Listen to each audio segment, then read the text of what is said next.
E aí pessoal, tudo bem com vocês? Vamos falar um pouco aí da aula de Química do segundo ano. Eu vou fazer um vídeo só, vai ficar um pouco longo, mas não tem problema. A gente vai trabalhar com 3 assuntos que são soluções químicas e suas características, reações químicas e funções químicas. Eu vou falar de ácidos e bases. Então, gente, primeiro, dentro da química existe o processo de união das substâncias. Mesmo que você não seja um químico, certo dia, com certeza tu já uniu duas substâncias por algum determinado motivo. Quando a gente faz essa união, ou em química, dispersão, nós vamos obter duas consequências, ou a solução ou uma mistura. Por que existe essa diferença? Devido ao aspecto visual e força de união das partículas, é possível que as uniões representem uma característica de dispersão homogênea. E nessa dispersão homogênea, o olho humano não distingue as partículas. Ou seja, a gente não consegue ver. Então a gente tem uma solução. Ou pode ser uma dispersão heterogênea, porque as partículas não se dispersam de uma maneira igualitária, devido à força de atração dos átomos. Então o olho humano consegue ver essa característica de substâncias presentes. Então a gente tem uma mistura. Então o complicado é que, na verdade, a mistura não mistura, e sim a solução que mistura. Vamos usar alguns exemplos. Imaginem a seguinte situação. Se a gente pegar um balde com água e jogarmos uma pedra dentro desse balde, depois que a movimentação termina, é possível a olho nu enxergar a água, uma das substâncias, e enxergar a pedra, que é a outra das substâncias. Ou seja, uma não se dispersou na outra. Por isso a gente tem uma característica de dispersão heterogênea. Então, essa água com a pedra dentro é uma mistura. Agora, se a gente pegar um pouco d'água e misturar, ou melhor, e colocar junto, unir com álcool líquido, nós teremos uma característica visual similar. Tanto a água quanto o álcool líquido são transparentes, então possivelmente o olho não vai conseguir distinguir. Logo, eu só sei que tem álcool naquela água se eu cheirar. Então isso é uma solução. Então, quando eu faço a união e dá para ver, porque a dispersão é heterogênea, a gente tem uma mistura. Se não dá para ver, porque a dispersão é homogênea, nós temos uma solução. Ah, agora eu entendi! E nós vamos observar nas soluções algumas características possíveis, começando quanto ao aspecto, quanto ao tamanho das partículas na dispersão. Nós podemos ter uma suspensão, um coloide ou uma solução. Geralmente, a gente pode usar como comparação a força de atração entre os átomos no momento da dispersão. Na suspensão é pouca força, no coloide é mais ou menos forte e na solução a união é muito intensa. Então, a olho nu, algumas características visuais podem ser percebidas. Quando eu tenho uma suspensão quer dizer um sobre o outro. Ou simplificando, um em cima e outro embaixo. Então, uma suspensão é quando a gente faz a união entre duas substâncias e devido à densidade, temperatura, característica atômica, quaisquer que sejam as propriedades delas, elas vão acabar com essa consequência visual. Um em cima, outro embaixo. Por exemplo, se a gente jogar óleo na água, o óleo boia. Então o óleo vai ficar em cima e a água embaixo, a gente tem uma suspensão. O que é um coloide? É uma relação intermediária entre os estados da matéria, considerando que o aspecto visual vai ser o aspecto gelatinoso, ou de massa, ou de pasta, ou de gel, ou seja, o aspecto mais viscoso do material. Isso acontece porque existe uma união intermediária entre os átomos que pode até mesmo criar uma condição de diferença entre o líquido e o sólido. A gente está mais ou menos no meio termo do líquido e do sólido. Coloide pode ser lembrado como molenga, certo? Aham, sei. Solução, ela é o estado onde não existe uma diferenciação visual a olho nu. Ou seja, não existe uma alteração visual quando se fala de dispersão, já que a força de interação entre os átomos é tão grande que eles se unem de uma maneira que o olho não consegue enxergar. Lembrando que os átomos são minúsculos, impossíveis de se ver até mesmo com microscópio. Então, galera, a solução não altera o estado visual. Com esse aspecto aqui, ele está relacionado à dispersão das partículas. Quando elas não conseguem se unir de uma forma satisfatória, ficam um em cima e outro embaixo, numa suspensão. Quando se une mais ou menos, forma um aspecto molenga, o coloide. E quando se une de uma forma muito intensa, nós temos a solução que não altera o estado visual. E dessa solução, quem pode participar? Como que ela acontece? Não sei. Em geral, para ter uma dispersão, para criar uma solução, é necessário colocar duas ou mais substâncias juntas. Então, as possibilidades de participantes, seja no estado líquido, sólido ou gasoso, um adendo ao gasoso, é preciso somente unir gases, a gente vai ter o solvente, um soluto e talvez um precipitado. O que é o solvente? Solvente é a substância que efetua a dissolução. Ou seja, é a substância que costumeiramente tem mais volume e que vai criar a dispersão de uma determinada outra substância. Ou a gente pode dizer que o solvente é quem vai dissolver. Soluto é aquele que sofre a dissolução. Ou seja, o soluto é o que vai ser disperso no dispersante solvente. Ou então, para ajudar a lembrar, soluto é aquele que é dissolvido. Então, galera, solvente e soluto é muito relativo ao volume da substância, estado da matéria e a sua capacidade de solubilidade. Já que, dependendo dos materiais, uns não são solúveis em outros. E dependendo do estado da matéria, uns não se unem com outros. Mas a gente pode usar um exemplo bem simples. Se nós tomarmos café, muita gente toma café com açúcar. Então, nessa condição de café com açúcar, o café vai fazer a dissolução e o açúcar vai sofrer a dissolução. Por quê? Porque o açúcar é dissolvido no café que dissolve. Agora eu saquei! Então, o solvente e soluto nada mais são do que um que vai dissolver e o outro que vai ser dissolvido. Mas como toda solução tem um limite, é possível que seja excedido o limite de soluto em um solvente. Se isso acontecer, aquele excesso não vai ser dissolvido. E ele vai cair, ele vai para o fundo, ele vai para baixo. Então esse é o tal do precipitado. Quando a gente precipita, nós estamos enviando o excedente de soluto de uma dispersão para o fundo do recipiente. Naquela mesma xícara de café que a gente usou há pouco, solvente é o café, açúcar é o soluto. Mas se a gente se empolgar nas colheres de açúcar, além de ficar muito doce, vai aparecer no fundo do copo um pouco de açúcar que está só molhado, podemos dizer assim. Não quer dizer que aquele açúcar não tentou se unir com a solução, mas a solução café tinha um limite.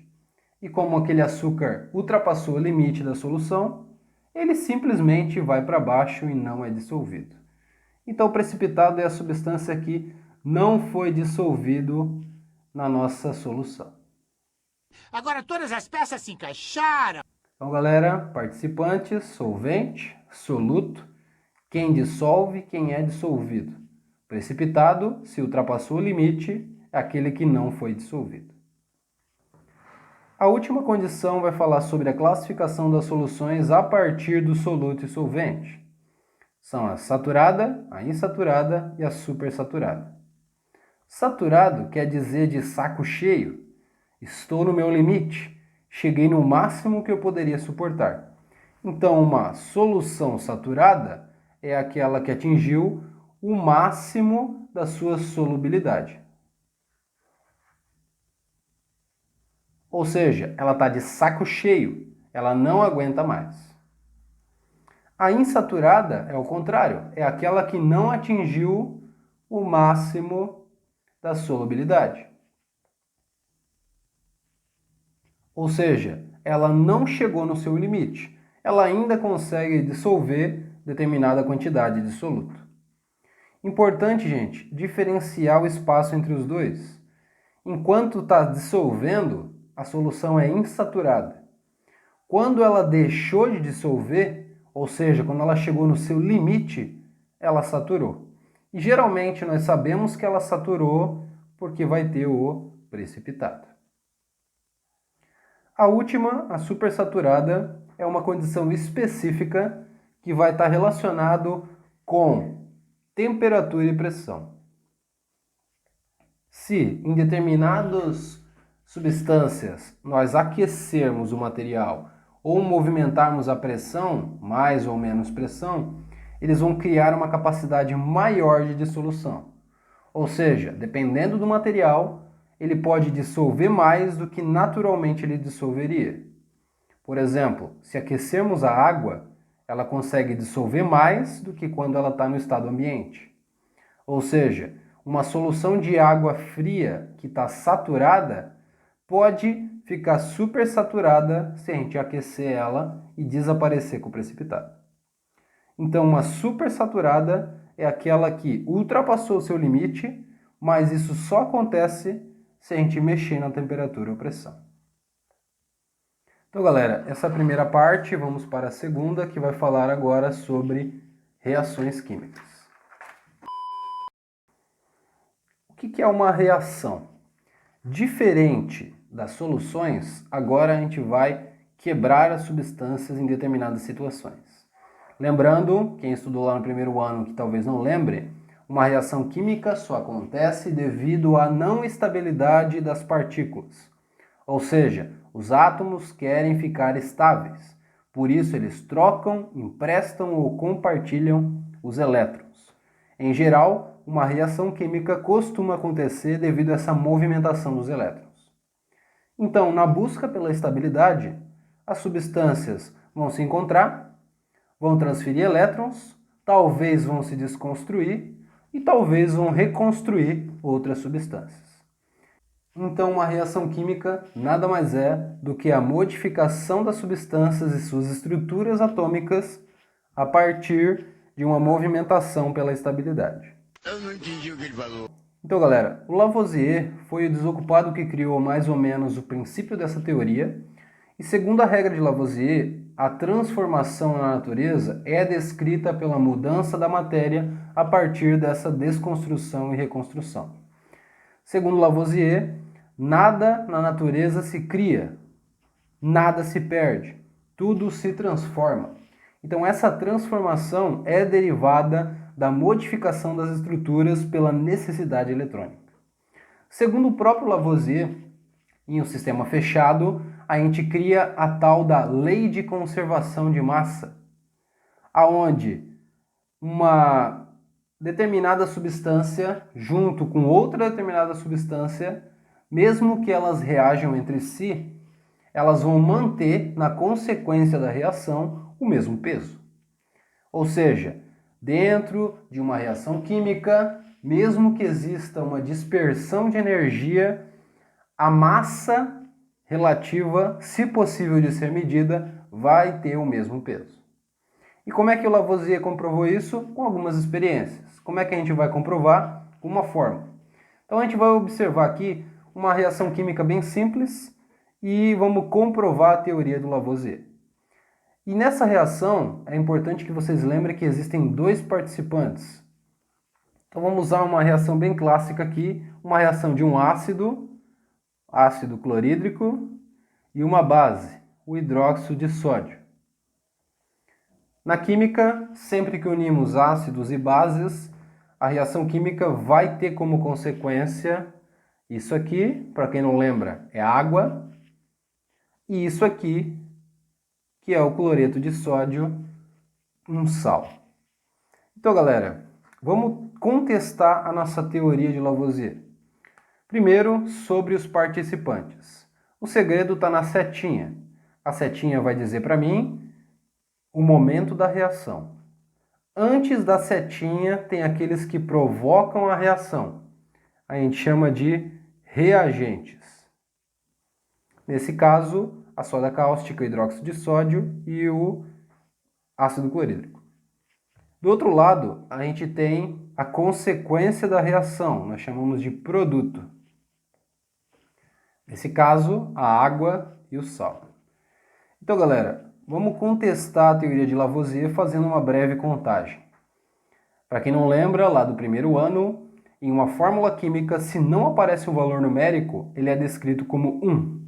Então, a gente tem um hidrogênio aqui, um cloro aqui, um sódio aqui, um oxigênio aqui e um hidrogênio aqui. Logo, nós temos 5 átomos. Vamos contar lá do outro lado. 2 hidrogênios, mais um oxigênio, mais um sódio, mais um cloro. Se a gente contar aqui, 3, 4, 5 átomos. Ou seja, as posições dos átomos na substância mudaram de lugar, mas a quantidade continuou a mesma. Logo, a gente comprova a teoria de Lavoisier, aonde a massa dos reagentes é a mesma massa dos produtos, ou ainda conservação de massa de uma reação. Bom, vocês precisam saber um pouquinho também de algumas características das reações químicas. Nós vamos falar de 3 específicas, que é o que aparecerá no exercício. Nós temos 3 tipos de reação e a gente vai observar o que cada uma está acontecendo. E o segredo, galera, no final, ele é bem simples. Basta saber contar. Vocês sabem contar? Não! Bom, então vamos lá. Aqui nós temos o carbono e o gás oxigênio. Quando os dois se encontram, pode ser por aquecimento, pode ser na respiração, pode ser qualquer reação química, a gente vai ter como consequência o gás carbônico ou dióxido de carbono. Agora, o segredo é saber contar. Contar o quê? Reagentes e produtos. Quantos reagentes a gente enxerga aqui? 2 substâncias, o carbono e o oxigênio. Quantos produtos a gente enxerga aqui? Uma só. Esse aqui é o gás carbônico. Então, em uma reação química que 2 se une para virar 1, a gente diz que é uma reação de adição. A outra reação química é o bromato de prata, que dependendo da situação, pode ser usando eletricidade, pode ser criando uma reação com outra substância, a gente vai obter 2 partículas de prata, o átomo de prata pura, e o bromo, que é encontrado em geral em estado líquido. Então, vamos observar agora a contagem. Lembrando, o segredo é saber contar. Aqui nós temos uma substância somente, que é o bromato de prata. E aqui nós temos 2 produtos, que é a prata e o bromo. Então, galera, quando um quebra e vira 2, a gente diz que isso aqui é uma reação de decomposição. Então, mais uma vez, o segredo é saber contar. Se tem 2 que somou para virar 1 só, adição. Se tem 1 que quebrou para virar 2, decomposição. E essa última aqui, o que está acontecendo? Este aqui é o ferro e esse é o sulfato de cobre. Ao reagirem, eles vão se transformar em cobre e sulfato de ferro. Agora, o segredo é saber contar. Quantos reagentes tem aqui? 2. Quantos produtos tem aqui? 2 também. Agora, se tem 2 de cada lado, a lógica nos diz que nem somou e nem separou. Então, o que aconteceu? É só procurar quem está sozinho. Observem que aqui o ferro está solitário. E lá do outro lado da reação, o ferro não está mais solitário. Isso quer dizer que ele trocou de lugar com alguém. Nesse caso, com quem? Sim, esse aqui é o símbolo químico do cobre. A gente trocou a posição do ferro pelo cobre. Quando isso acontece, nós chamamos de reação de troca ou deslocamento, que é quando só um que troca de lugar, vai ser uma troca simples. Quando é um que muda. E se dois mudou de lugar, vai ser uma troca dupla, que é quando dois muda. O miserável é um gênio! Então, gente, essa parte de reações é bem simples. Basicamente, uma reação é o momento de construção e reconstrução. A Lavoisier falou para nós que existe uma conservação nas massas, onde o peso de quem começa a reação, os reagentes, é o mesmo de quem termina a reação, o produto. E quando a gente classifica de uma forma abrangente, nós vimos 3 classificações. Adição, 2, que vira 1. Decomposição, 1, que vira 2. E troca simples ou deslocamento, quando um muda de lugar, ou se 2 mudar, uma troca dupla. Vamos para o último assunto agora então, fechando de reações, a gente vai falar agora de funções químicas. Galera, o que é uma função química? A função química, ela nada mais é do que a descrição de características comuns entre substâncias. Oficialmente são 4 funções, a gente vai falar somente de 2. Então a gente tem os ácidos, as bases, os sais e os óxidos. E o que tem de importante sobre os ácidos e as bases? Alguns princípios relativos a eles que vocês têm que saber. Primeiro, o ácido tem um sabor comum entre todos eles. Qual é o sabor do ácido? Azedo. Por exemplo, o ácido cítrico, que tem na laranja, o ácido acético, que tem no vinagre, eles têm esse sabor azedo. Quem provou todos os ácidos? Não sei. Radical. O que é um radical? É algo que se repete na fórmula química. A gente descreve como radical o início com o hidrogênio que vai criar uma carga positiva. Então, começou com hidrogênio, tirando a água, é um ácido.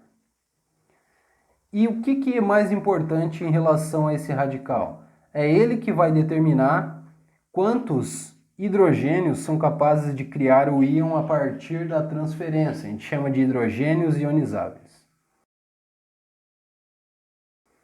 Mas a parte de classificação que vai ser relativa ao ácido é a classificação quanto à presença do oxigênio na fórmula química. Pode ser um oxiácido, pode ser um hidrácido. E como é que eu vou saber a diferença? Meu Deus, que difícil. O oxiácido tem o O. E o hidrácido não tem o O. Vamos ver se a gente consegue identificar isso em alguns exemplos. Aqui eu coloquei 4 ácidos para a gente observar se eles são participantes de oxigênio ou se eles não têm oxigênio. E como é que eu vou saber? Procurando o O. O primeiro é o ácido carbônico. Vocês conseguem enxergar o O? Tá aqui, ó. Então, se tem o ácido carbônico é um oxiácido. Aqui a gente tem o ácido sulfídrico. A gente consegue enxergar o oxigênio? Não, porque não tem. Então, esse aqui é um hidrácido. O de baixo é o ácido nítrico. A gente consegue ver o oxigênio? Sim, está aqui. Então, ele é um oxiácido de novo. E o último é o ácido clorídrico, que a gente usou lá em exemplo das nossas reações. Não tem oxigênio, então hidrácido. Então, galera, quando falamos de função química, o ácido ele tem mais características, mas a princípio o ácido tem o sabor azedo e o radical dele sempre vai representar a letra H, que é o hidrogênio. Quanto às bases, também temos características em relação ao sabor e o radical. Qual é o sabor da base? É o sabor adstringente. É um sabor com nome feio, mas todo mundo já sentiu esse sabor. Se algum dia tu estava com azia e você comeu, por exemplo, uma batata crua para curar essa azia, você sentiu uma sensação estranha nos dentes, na língua. Ela fica áspera, ela fica prendendo nos dentes. A gente chama de sensação que amarra a boca. Tem em todas as bases. Se comer uma batata crua, se pegar uma banana verde do cacho, se comer um caqui verde, se tomar um leite de magnésio, se abrir e tomar uma pilha alcalina. Não que vocês devam fazer isso. Qual é o radical da base? O radical da base ele é formado na terminologia sempre com essa partícula aqui, o OH, que vai criar um íon negativo na estrutura. Alguns químicos chamam de hidroxila, outros de oxidrila, que é a mesma porcaria. É uma partícula de oxigênio e hidrogênio juntas dentro da fórmula. E o que importa na construção das bases é classificar as bases a partir dessa oxidrila ionizável. Pode ser uma monobase, pode ser uma dibase, pode ser uma tribase ou pode ser uma tetrabase. E essas nomenclaturas estão relacionadas à quantidade de oxidrilas ionizáveis. Mono é porque só tem uma oxidrila ionizável. Di é porque tem duas. Tri é porque tem três. E tetra é porque tem 4 oxidrilas ionizáveis. E como é que vocês vão ser cobrados no exercício? Como classificar? Então aqui tem alguns exemplos de bases para a gente classificar em relação ao número de oxidrilas. E, gente, o segredo está no número. A gente vai de baixo para cima observando esse valor numérico. Se eu quisesse classificar a primeira condição, aqui tem o hidróxido de chumbo. É só olhar o número. Quantas oxidrilas ionizáveis a gente tem aqui? 4. Então é uma tetrabase. Se eu ir lá para o hidróxido de ferro, quantas oxidrilas tem? 3. Então é uma tribase. Se eu ir lá para o hidróxido de bário, quantas oxidrilas tem? 2. Então é uma dibase. E só tem que tomar cuidado mesmo com as monobases, porque quando não tem número, vocês devem lembrar que é um só. Então aqui eu tenho o hidróxido de sódio e ele é uma monobase. Vamos de novo. Eu não quero. Hidróxido de prata. Não tem número, então é monobase.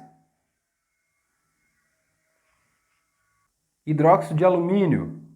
3, tribase. Hidróxido de níquel. 2, dibase. E hidróxido de manganês. 4, tetrabase. Então, galera, o segredo é só olhar o número. Se não tiver número, é 1. 1 é mono. 2 é di, 3 é tri e 4 tetrabase. Então, galera, essa é a parte que fala das funções. Nós só vamos dar ênfase ao ácido e à base. Valeu então para vocês.